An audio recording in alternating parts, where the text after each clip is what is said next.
What's up, YouTube? Unfortunately, I got some bad news about the Evo this weekend. It,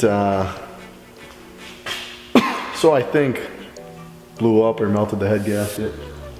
The only thing that changed is I got some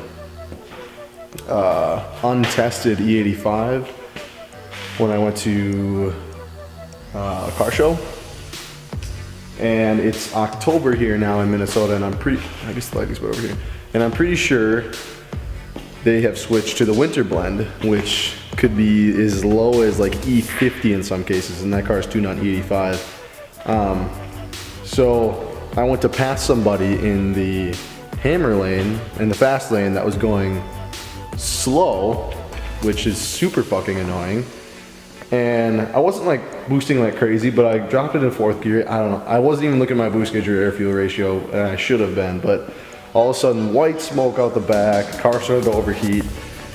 I turned my heater or my heater on in the car, and then the temp came back down a little bit.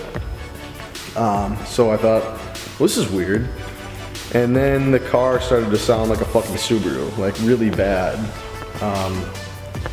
And so I pulled off I was on the freeway, so I pulled off on an exit, and the car was still running pretty bad, and this was maybe 30 seconds after I passed that car. And then about 45 seconds later, the car died completely. I was able to coast it into a nearby parking lot, but got to inspecting it, and there was coolant absolutely everywhere, like down the side of the car, on the back. Popped the hood, it was everywhere under there. The underside is completely coated with coolant. So I saw that the lower radiator hose had blown off. So I'm like, okay, maybe I can just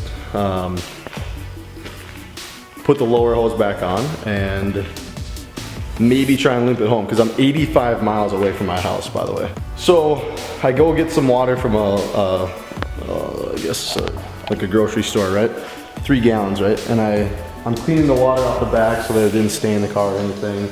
I cleaned the engine bay, and I filled the radiator back up, and I got the lower hose back on. So I'm then like, let's see if it'll fire, right? I start cranking it, and the thing, I left the radiator cap off, right? And the thing shoots like a 4-foot geyser in the air over the hood of the car. So pretty much confirmed that it's melted a head gasket. I'm assuming it went way lean, you know, from not good enough ethanol in it. So I'm gonna be replacing the head gasket, and I'll be taking you guys with me on that process. I ordered a new head gasket today, as well as the timing belt tensioner tool on these. I'm gonna try to sneak around like fully timing this thing. I'm just gonna try and do it my own way, and I think it's gonna work okay. But here, we can come check this out.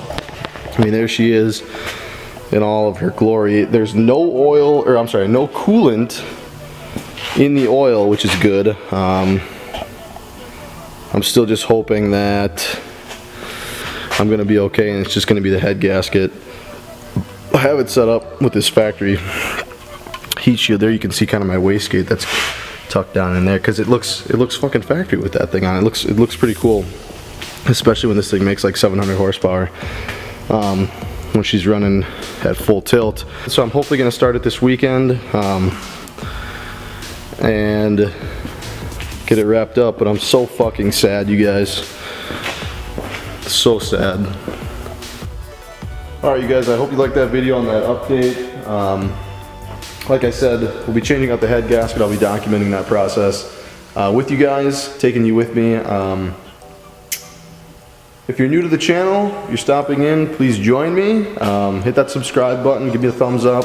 I'd greatly appreciate that. If you want to see more of this beautiful 700 horsepower Evo once it's back on full tilt and running on all 4 cylinders, be sure to stay tuned in. We'll see you guys in the next video.